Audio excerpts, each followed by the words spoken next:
ngasi kauba nung yai pharaba kono numit thabi chenang daba thawala nang daba thawa bisa na masa ta daba yai pharaba kono numit langmai kono se masida khoyum lai ga pangkhak na balai pak miyam ga salai pon gi mai kai degi yawa wahi kharadang paukat chawo haidana palemi mana takpi badagi paukat chaba lakchariba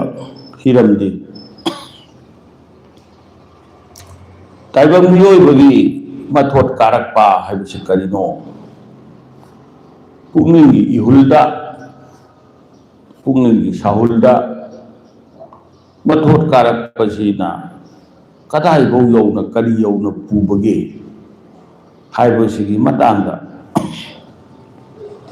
lepak miyam mangda yawa wahi karadang nulukna hanggat jage taibang moibanina lepak miyam ga yawa pausana bada khoyum matik mayai sienba lepak miyam oibanina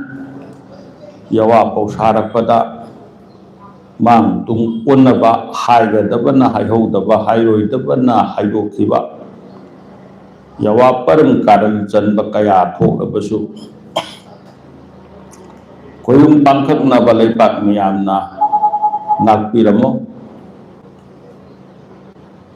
mathot kaba haibase aduna thotna nongna mapung mari phana samu sawong kababu mathot kaba haidana hainei aduga angang oinei punsi haibase asina taibangidi ahanba punsi gi tangkak masidagi mathot nam kababusu mathot kaba kawe mathot karakpa nupa gisu nupi gisu mathot karakpa ni haibagidi tongalna channel amada aikoina phugok sakre dubu samna ningsing jage nupa oibagina laimin loba yai mingkhai loba yai mitai oina polaga mitai oibada amuk lamin lobagi wan thok leibra hege khanaba yawe hadaki matang sidi ngaklo saisu wajaba yaba lamin amaka khoyum lai khanna mapa mapu sagai gi pukok na singba khanna pambai amaka lojabane madugi pambai do lawdubu lamin lawba haibani min khay lawbadi maibarona masina mu tongale aduna nupa oibo singsina maduda lamin lawrakanda magi punsigi ngaklo jasu oina mahagna madubu siyanaba loina na ba lambi karino haibudu khanganabul ko madudu oy nupi oibigina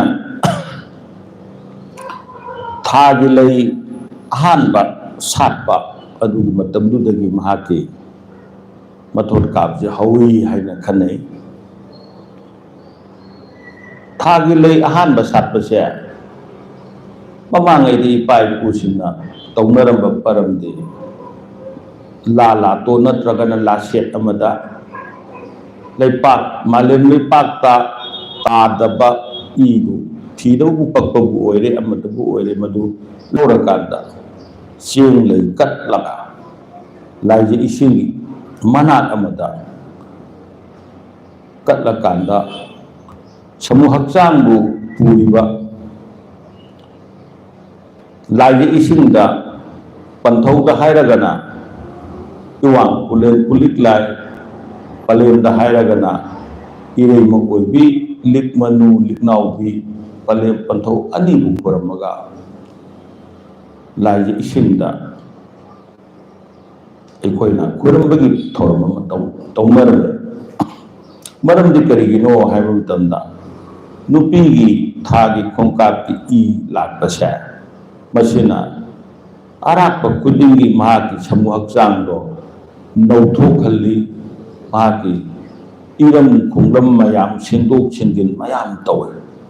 मरम अदुना हेक पोलकपदगिना मथंग मथंग लाकपगी महाकी ऐथुम लैना समूह हक्चांगनि नुंगदे इरम खुंगलमदा सिंगमदब कयासु थागे खोंकाप लाकपदा सेंबु यावी खरना हाना करिसु तौरमदबदो मदुगुंबदु हेक लाकपा मतमदा अना लोइसेनबसु यावी मरम अदुना मसिगी थागी खोंकाप लाकपसे नुपी ओइबिगिदी यामना मरु ओइबनी मसिदगी मपाल सात मही यान ताइबम चदा नौदारकदोइ महाकी समूह हक्चांग सागोनदना लैबा क्वाइदगी चेक्सनगदौबा असिगी सी अहानबा तारकदो मदुबु समूह हक्चांग नुंगा इने इसिंग ओइबनी पांदना लाइजे इसिंग ओइबनी मरम अदुना इसिंग अनिगी मानरिबा नुंगदा इरम पुबिरिबा पांदा इरम पुबिरिबा पंथौ इपा ओइबा इनेम सिदबना इवांग पुरेन पुलिकलाय हाइबा कोलोय मिलेलसे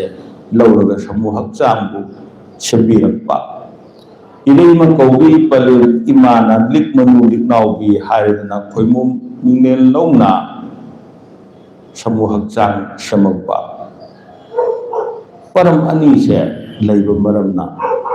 इपा इपुसिना खुरमनरमे ngasidi kanasu खुरमनब थेंगद्रे मरमना मसे खुरमबिबु याय मसिना थौरमदुगिदमुक्ता निसिंजबनी मसिना तबा मधुर काबा हाइबा तोप वफम अमखंगा ताइबंग लैरांग इंगे लई पुंसी इवाल लई लैरांग लैरिक चोन लैका फन लैसात तमनकलबदा ताइबंग पुकनिंग माना मका लाम नमुगोन नुक्सेये हारिबा ताइबंग लैरांग इंगे लैसे मसिसु मसिगा मरी लैनना मथोट काबसिदा लाए मथोट कारकपददी पुंग इथत इपोम हौगनी इनोत इथिल कया पिरकनी मरमदुना लैरांग इंगे लैगी लैरांग लैरिक सोन लैरमबदो लैरिक मांगबा लैका फन लैसात तमलंबदो खंगौदना पुंग वाखलगी सहुम अमा लाकपा मतमदा लैरांग लैका सेथबा लैना चोइबा कया थोई मरमदुना ताइबंग पुंगिंग माना मका लामना नुगु नोकजरबदो नोकतनबगी मचाक ओइ मरमदुना अखोइना काउरोइदबदी ताइबंग लैरांग इंगे लैदी लैरांग लैरिक सोना लैरिबा मखै ताइबंग पांगल हापे पुछि पिए हबजे काउमदि मथंग अखोइना मथोट कारकपगा मरी लेनबा पोट अमखक लाइदि करिनो हाइबदा ताइबंग पुंगनिंगदि सगोल ने कनागुंबना यारो सगोल हाइनसु मादि लांगोय ने मादि यांगोय ने यांग कोय ने सेले ताइबंग लांगोन लक्ता कोई न चेन लैये लांगोय कौवे यांग कोई न मफम खुदिंग चटप ngame यांगोय कौवे लांगोय यांगोय ओइबा मागती पाइ पुसिना समदोन अयांगबगा पांखकनरमे यांगमनगिदना ममई मैतोन उहोबा खुनिंग कुमांग बाउबा उबा फंगौदना यांग चटखिबा ताइबंग पुकनिंग असिगुम्बा मखलगी ताइबंग पुकनिंग से महाती सामू हक्चांगा कोनदना लइये हाइबगी साकोल कौवे सागी सगोल नतबा सामू हक्चांग सिगा कोनदना लइये हाइबगी मादी साकोल कौवे महाती हेक्ट खुरु थागनबा यारो सागोबने खजितंग तौबदा फटन लाउ कौवा फटन लाउ ने सिए ताइबंग पांद लेरबसु पुकनिंग मका लामद्रबदी थवाई मासु हराउदी हिंगी हाइब खलदी याते बरबदना पुकनिंग माजे मका लामना नुगायना लेरब मतमदा थवाई माना हराउबने बरबदी थवाई मादी मपु मागी सायोलने महाती बपू माली कदाई तोंगे अदुगुंगी दमक्ता अदुगुंग मखलगी पुंगिंग हाइबसे मसिगा याबी थवाई हाइबसिगने अंगक्बा फंगना मरी लेनेये पुंगिंग ने सादुंगी याबी थवाई ना मनुदा साथौबने मंगा दो थौवी है पीले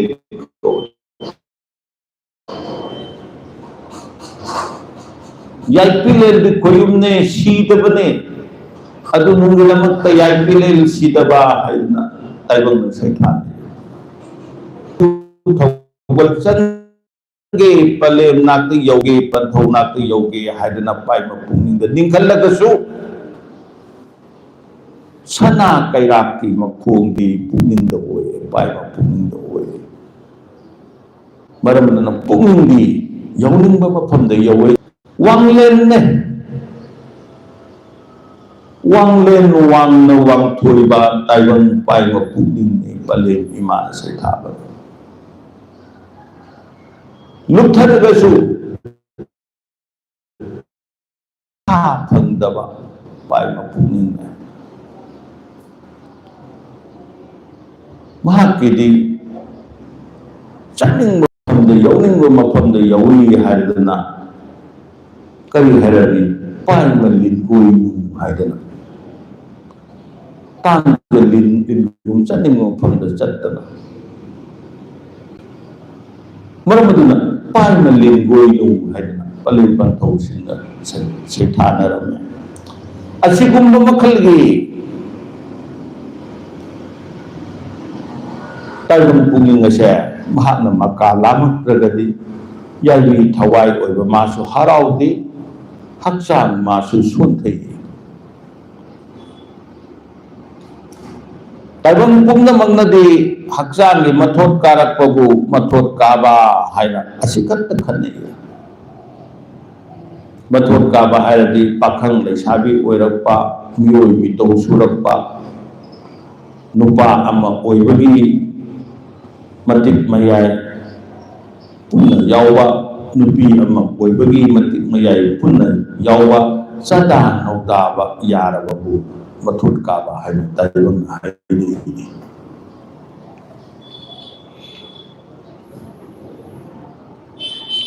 मतांग असिदा इखोइना खंथदबा यारिदि खंथदबा याद्रिबदि करिनो हाइदा मथुट काबा हाइबसिबु कनाबुनु करीबुनु कनाना मथुट कागदोइबनो करी मथुट कारकदोइबनो परम सुमना यवा पावहंगलबदी उनबी पुनिंग बुने उनबी पुनिंग मथुट काबने अंगांग नवा ओइबगी चारगा तपेनबा तुमगद नुंगाइजबा सानरगा नुंगाइजबा ताइबंगी लांग अमत्तन मंगोंद थूदना लेरक्त्रिंगै मतम अदुगुंबा मतमदुदा महाकी नुंगाइजबा मयामदो मधु लोइदना महाकी पुनिंदो अपाम नुंसी वाखलदा खाट अमा कारगे ताइबंगी इकाइबा हंगोइबा लेरमदबा मफी सेटपा सेटतबा खेनबा लेरमदबा नवा अंगांग ओइबा अदुगी इचम चंबा खोयुम पाखनबा वाखल मदो लेसा पाखंग फारक्तना मियोइ तौ सुरप मतमददि अपाम नुंसी खंगे जरै पिजे थोंद्रबदि तु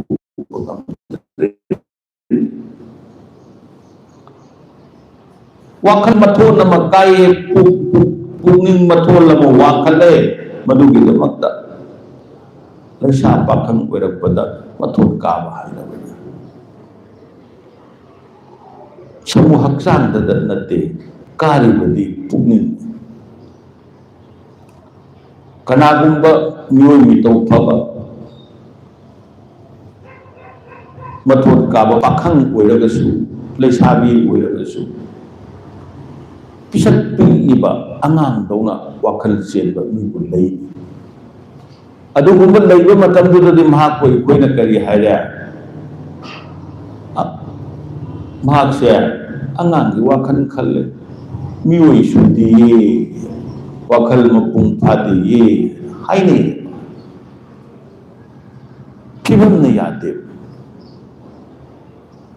समूह हक्सांगी फिभम दुदी कइनो हाइबदा मियोइ मितौ सुबा याय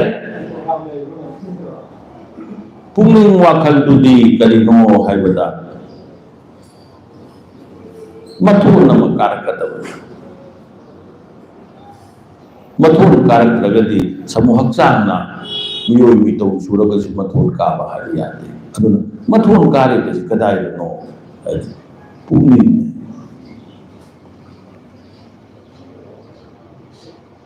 अदुना ताइबंग ओइबसिंगना नमु ताइबंग ओइबसिंगना समूह हक्सांग चाउरप्पा मुपुंग मरी फारक्पा खत्तबु मथोन काबा हाइनबसे असी खत्त नत्ते ये हाइबा वाफमसे मयामदा नोलुक थमजबले उनबी पुंगिंगना मथोन कारक्त्रबदि मथोन काबा कौते अदुनुंगी समूह मथोन काबा उनबी मथोन काबा हाइना अनि थुगले समूह हक्सांगी मथोन काबसिनि मियोइ मितौ सुरे हाइबदुने अदु महाका लोइनना चन्मिनगदबा ताइबंगसि नुंपाल अनि लेनि कोरौ मालेम अनि तुना लेरकांदा ताइबंग हिंबगुमना पलेम पंथौ अनि ना मपारी ममोम योगुमना अयुक नुंथिल खाइबा नुंथिल नुमिदांग खाइबा अमम अंगान खाइबगुमना अनि ना पानबा ताइबंग अदुना अमतन ओइरगसु मनुंगदा नुंपान हाइबा मले पाना समूह हक्सांगनि नुंगना उनबी पुंगिंगने मथोन कारकपदि पांडदन कारग यादे नुंगी उनबी पुंगिंगदसु काबगी मथौ ताय यवापरम असि लैबगी दमक्ता मथोन काबदि मखल अनि सुये हदना पलनि मान ताकि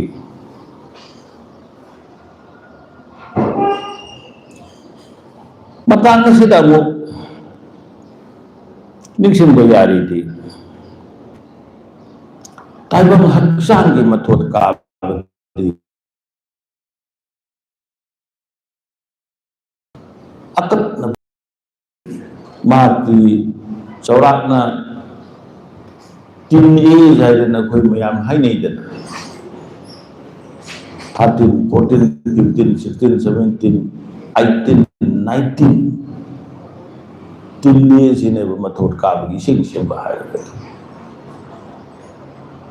20 सही कुन सुरपददि कई ओइरे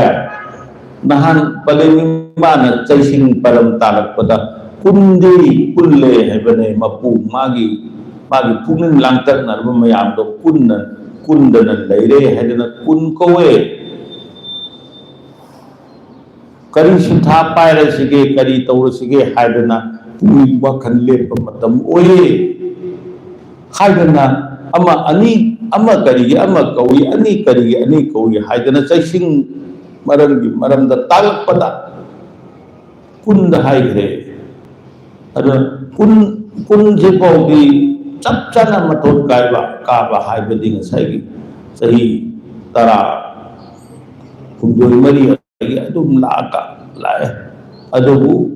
फिभम न मतम नमसिदि मियोइबगी समहक्चानी चावरप्पा मागी नाकेटकी लैबा फिभमदुगी मखा पोना खेनरकनी दु मथंग मथंग लापना सही कुन कुंथा यौब तारगदी मागी मथोट काबगी मतम दो लोयबदौना ताइगुमना खनैने खर हेना सांगबदा निफु भाव हाइरोने मतम सिगे हाइरगा लोयरे बसी समूह हक्चांगी मथोट काबदी अककनब मतम लैये पुंगिंग मथोट काबदी अककनब मतम लैती अदुना बले मिमाना करी हाइबी उनबी पुंगिंग मथोट काबदी पुंसी लिसांग सिमा मवोइने ये पुंसी लिसांग सिमा मयाम खनबे है अखोइना खल्ले मथोट काब हाइबसे अपाम नुंसीगी वखल पोकबु मथोट काब हाइना खल्ली नुपा नुपी ओइबगी अपाम नुंसीगी वखल खलकबु मथोट काब हाइना खल्ली हाना लेरंबा अंगांग वखलदगी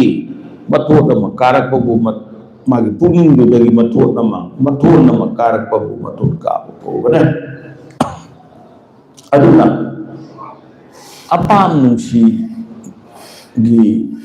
चदा नौदारोगी युंबा लोनगी खलुद्रगसु परम मदद तुम खनबे याय लाइनिंग परम चलगसु खनबे याय सिफमद चंगगसु अदुम खनबे याय अदुना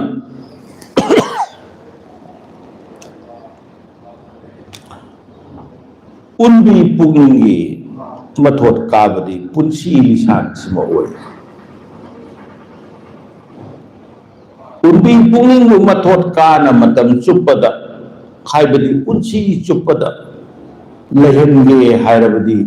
उनबी पुंगिंग माबु लाइजखि पेन चाइनवो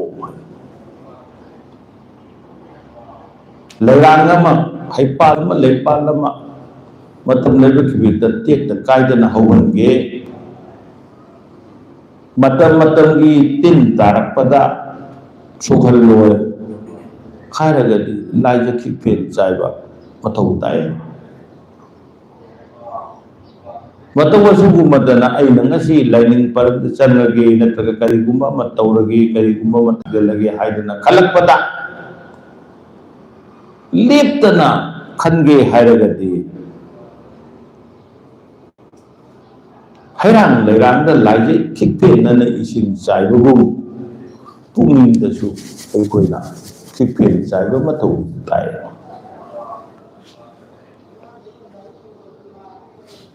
अमुक लालिबु वाफमदे उनबी पुंगिंगबु लाइजे खिकपेन चाइनगे हायरदी सिंथा परम खंगदबने ताइबन सिंथा परम सिंथा परम खंद्रगदी उनबी पुंगिंगबु लाइजे खिकपेन चाइनगे करिगिनो करी लेबगिनो हाइदना यवा पावहंगलबदी अइना तौगे खल्लिबा थबक अदो चुम्ब्रा लांब्रा कनाना खनबगे कोकी कोगलेंद लैबिबा वाखल हाइसिना खन पुंगिंगा वाखलगे खेनबदी Matang सिदन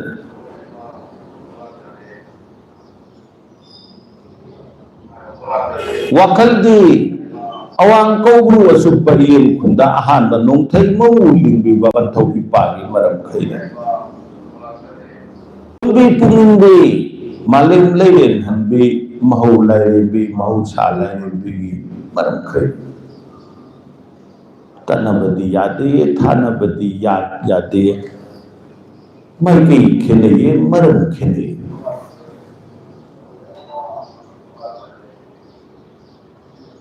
adubu unbi pukningi lising di angat pen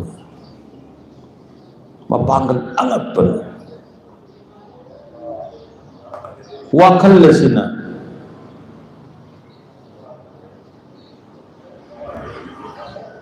makiri cumilali khalaga loire unbi pukningi di tangkak ahun thong khaiboe Miro da hairagadi conscious mind, subconscious mind, unconscious mind aduna saru untung khaibo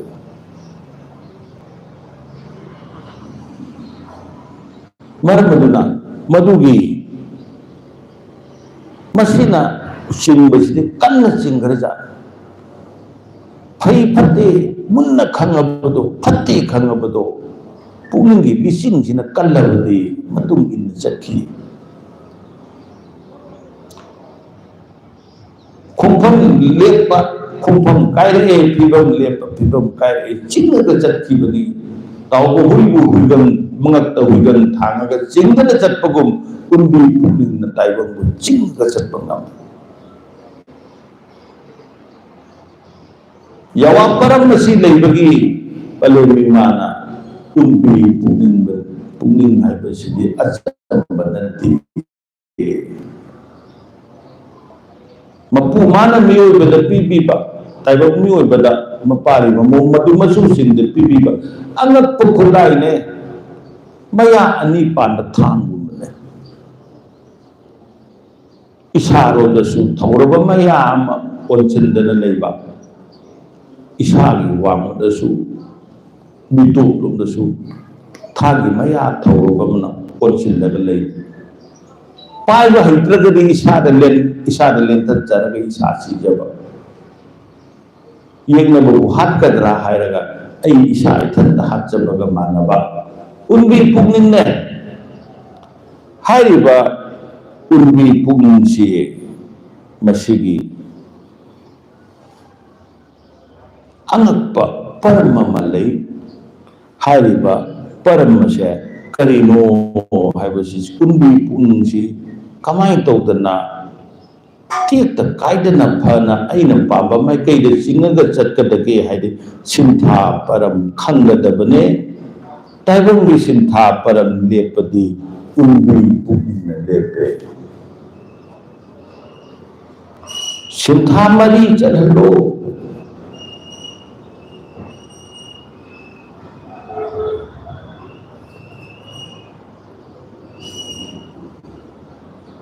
mari ese mari lisam na bado litat nan kano mari do litat nan kano sintha mari litat nan kano liri lisam na liri linau tana lipang hangada bado sintha param aina thabak ama taurure pangthukure hairaga laibak thibadagi mai patreni madudagi puning hadhagidana karinta tawdudana leiragadi hingaroi ama patra gusa ama honabatai maramdi taibamde hinge hairabadi sinau silangadabane ano silangadabane sinau sintha silangdana taibam liri lisam nadragadi litat nagani litat naragadi panthau kada yauroye palem kada yauroye palem imana takbi aduna